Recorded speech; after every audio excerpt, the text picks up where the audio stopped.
Shalom brothers and sisters, na wasalimu katika jina safi la Yashua. Natumai mko wazima na wenye afya nzuri.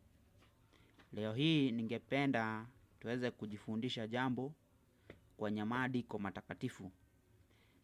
Tulikuwa katika video iliyopita tumejifundisha kuhusu jina la Muumba wa mbingu na ardhi, na tukaweza kujibu swali lililokuwa kwenye Methali 30 mstari wake wa 4, ambalo lilituuliza hivi: ni nani aliyepanda mbinguni na kushuka chini? Ni nani aliyekamata upepo kwa makonzi yake? Ni nani aliyeyafunga maji ndani ya gua yake? Ni nani aliyefanya imara ncha zote za nchi? Jina lake ni nani? Na ni nani jina la mwanawe kama wajua? Tuliweza kujibu jina la Baba na tukapata jina lake anaitwa Yawe. Lakini andiko hilo linazidi kuuliza, na jina la mwanawe ni lipi kama wewe unajua? Hebu leo na tujaribu kujibu sehemu hiyo ya pili. Tujue jina la mwana naye anaitwa nani. Kwenye kitabu cha Yohana 5 mstari wake wa 43 chasema hivi: mimi nimekuja kwa jina la Baba yangu, wala ninyi hamnipokei. Mwingine akija kwa jina lake mwenyewe, mtampokea huyo. Huyo ni Masihi. Alipokuwa hapa duniani, aliweza kunenea watu akawaambia yeye amekuja kwa jina la Baba yake, lakini watu hawampokei. Mwingine akija kwa jina lake mwenyewe, watu watampokea huyo. Tulijifundisha jana na tukapata kuwa jina la Baba yake anaitwa Yawe, na yeye amesema amekuja kwa jina la Baba yake Yawe. Kwa hivyo jina lake lina jina la Baba yake Yawe. Hebu tuongeze kwenye kitabu cha Yohana 17 mstari wake 11. Yasema hivi: wala mimi simo tena ulimwenguni, lakini hawa wamo ulimwenguni, nami naja kwako. Baba mtakatifu, kwa jina lako ulilonipa, uwalinde hawa, ili wawe na umoja kama sisi tulivyo. Baba wetu wa mbinguni aliweza kumpa mwanawe jina lake. Kwa hivyo lile jina ambalo mwana anaitwa, ndani yake kuna jina la Baba. Kwa maana anatuambia Baba awalinde kwa jina lake alilolipa mwana. Kwa hivyo wanatumia jina moja, na kwa vile tulivyojifundisha na tukajua jina la Baba anaitwa Yawe, nalo jina la mwana lazima liwe na jina Yawe ndani. Kwa kuwa ametufahamisha amekuja kwa jina la Baba yake na Baba yake anaitwa Yawe, lakini watu hawamkubali. Lakini mwingine akija kwa jina lake mwenyewe, watu wengi ilitabiriwa watamkubali huyo. Na ameweza kutimia, maana wengi wamekubali waliokuja na majina yao wenyewe. Lakini yule ambaye alikuja kwa jina la Yawe, huyo watu wameweza kumkataa. Ili hali yeye ndiye ambaye ni uzima, yeye ana uzima ndani yake, na watu wanafaa kumwamini na kuliamini jina lake ili wapate uzima. Hebu tusome kwenye kitabu cha Luka 1 mstari wake wa 31. Luka 1 mstari wake wa 31 na 32. Yasema hivi: tazama, utachukua mimba na kuzaa mtoto mwanaume, na jina lake utamuita Yashua. Huyo atakuwa mkuu, ataitwa mwana wa aliye juu, na Yawe Elohim atampa kiti cha enzi cha Daudi baba yake. Jina ambalo linaitwa mwana Ni Gabrieli na malaika aliyetumwa kwake Mariamu aweze kumpasha habari kuwa atazaa mwana wa kiume, naye amuite jina lake Yashua. Tunafaa kukumbuka Mariamu ni Mwebrania, ni Myahudi, na kwa Wayahudi hawatumii herufi ya J. Katika alfabeti za Kiebrania 22 hakuna herufi ya J. Na wakati wa Masihi kuzaliwa, dunia mzima hakuna watu waliokuwa wanatumia herufi ya J. Herufi ya J imekuja kupatikana miaka 1500 baadaye, baada ya kuzaliwa kwake Masihi. Kwa hivyo hakukuwa mwanadamu ama sehemu iliyoitwa ikitumika herufi ya J. Kwa hivyo jina ambalo lililetwa na malaika Gabrieli likaletewa Mariamu, aliletewa jina Yashua. Na maana alikuwa katika hali ya kuoleka, alikuwa karibu aolewe na Yusufu. Yusufu alipotabua kuwa Mariamu ni mjamzito, alipanga vile atakavyoachana na yeye, lakini kwa siri. Lakini alipokuwa katika mipango ile, yule malaika Gabrieli aliweza kutumwa kwake na Yawe ili ampe habari kwenye kitabu cha Mathayo 1:21. Naye atazaa mwana, nawe utamuita jina lake Yashua, maana yeye ndiye atakayewaokoa watu wake na dhambi zao. Jina hili Yashua lililoletwa na Kiebrania lina maana yake, yaani kusema Yawe, Shua ni kusema wokovu. Kwa hivyo hilo jina Yashua linamaanisha Yawe ndiwe wokovu. Na andiko pale likasema yeye ndiye atakayewaokoa watu wake na dhambi zao. Yeye ndiye atakayewaokoa wanadamu kutoka kwa dhambi zao. Kwa hivyo lile jina lake lazima liwe limebeba wokovu. Na ndiposa unapata neno la Kiebrania kwenye jina lake Shua. Shua ni kusema salvation. Yawe is salvation. Kwa hivyo jina la mwana, na vile alituambia amekuja kwa jina la baba yake, baba anaitwa Yawe, yeye anaitwa Yashua, meaning salvation of Yawe. Kwa hivyo tumeweza kupata jina lake ndani, yani jina la baba yake anaro kwenye jina lake. Yeye anaitwa wokovu wa Yawe. Yawe is salvation. Yawe ni wokovu. Hilo jina ndilo jina la mwana.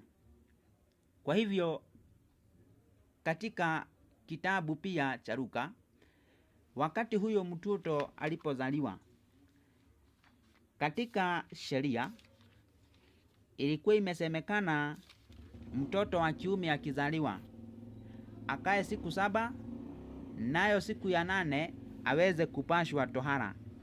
Na wakati huo ndipo alikuwa akipewa lile jina lake. Na pia huyu Masihi aliweza kuzaliwa baada ya miezi 9, na siku ya 8 ilipofika aliweza kupashwa tohara ili apewe jina ambalo litakuwa ni lake. Kwenye kitabu cha Luka 2:21 yasema hivi: hata zilipotimia siku 8 za kumtahiri, aliitwa jina lake Yashua, kama alivyoitwa na malaika kabla hajachukuliwa mimba. Kwa hivyo baada ya kufikisha siku 8 aliweza kupashwa tohara na akaitwa lile jina ambalo lililetwa na malaika kabla mimba yake haijachukuliwa na Mariamu, jina ambalo lililetwa Yashua.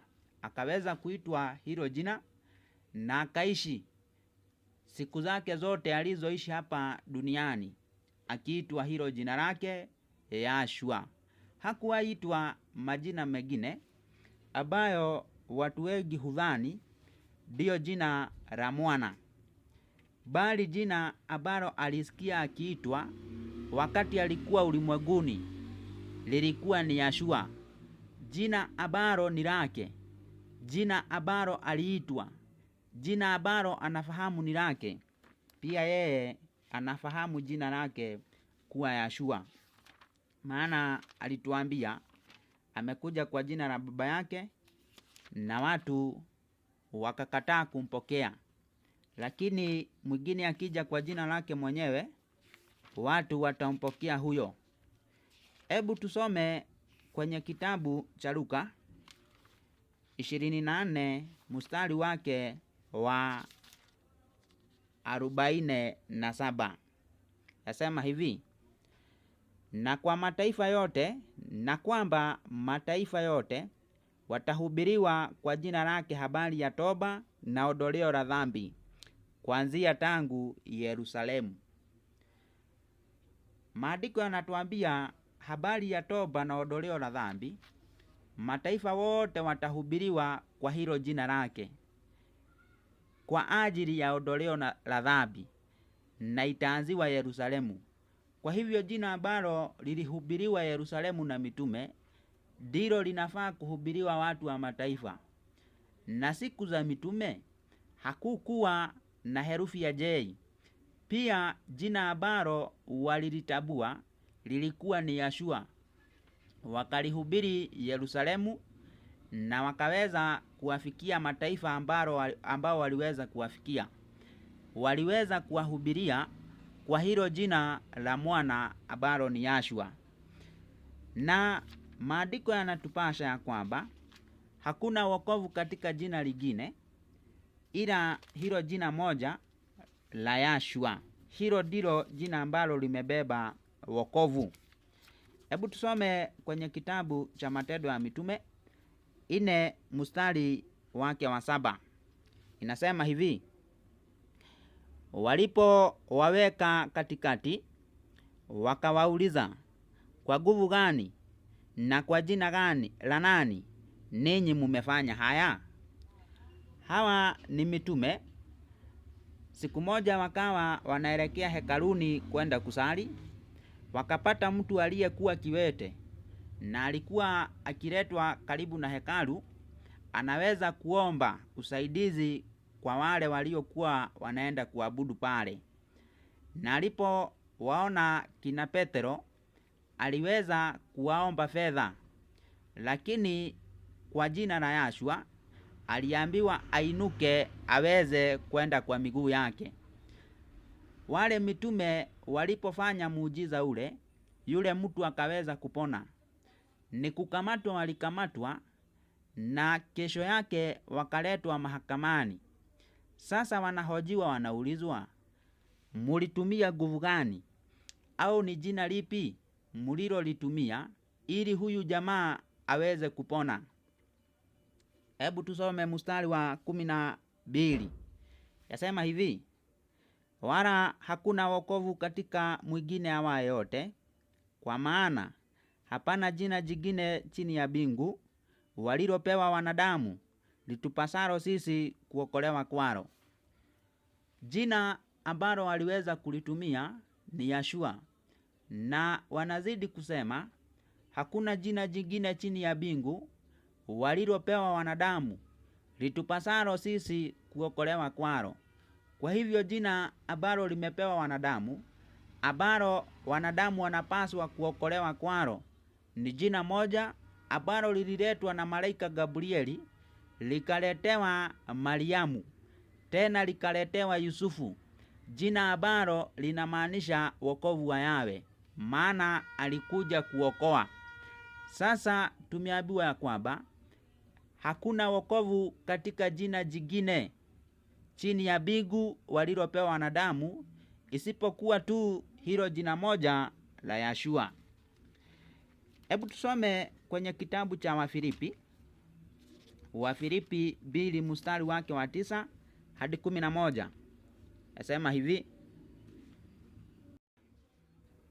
kwa hiyo tena Elohimu alimuadhimisha mno, akamkirimia jina lile lipitalo kila jina, ili kwamba kwa jina la Yahshua kila goti lipigwe, la vitu vya mbinguni na vya duniani na vya chini ya nchi, na kila ulimi ukiri ya kuwa Yahshua Masihi ni mkuu, kwa utukufu wa Elohimu Baba.